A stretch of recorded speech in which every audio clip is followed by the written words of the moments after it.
गट क सेवा संयुक्त पूर्व परीक्षा आता पूर्णपणे ऑफलाईन घेतली जाणार आहे। याचा जो परिपत्रक आहे वेबसाईटवर प्रकाशित करण्यात आलेला आहे।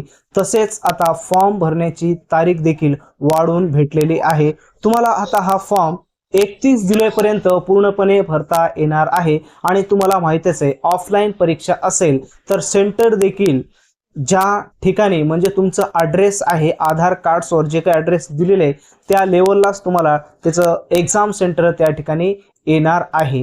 तर अतिशय महत्त्वाची अपडेट्स आहे। आंदोलन उभा करण्यात आलेला होता तो आंदोलन आता पूर्णपणे विद्यार्थ्यांनी मागे घेतलेला आहे। तर मित्रांनो तुम्हाला काय वाटते की फक्त एवढीच परीक्षा ही ऑफलाईन व्हावी का? कारण बऱ्याच समस्या अजून समोर येणार आहेत।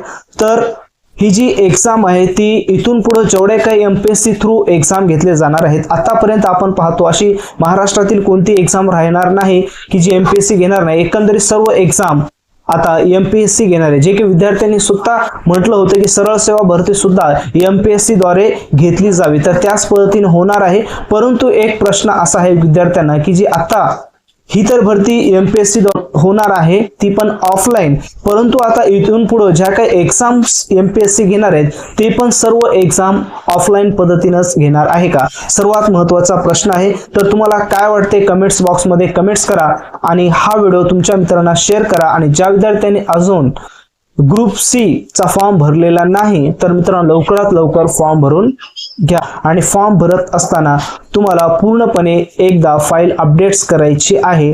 जे काही कास्ट सर्टिफिकेट असेल, ईडब्ल्यूएस असेल, डोमिसाइल्स असेल ते सर्व पुन्हा तुम्हाला अपलोड्स करून त्यानंतर तुम्हाला फॉर्म फिल करायचं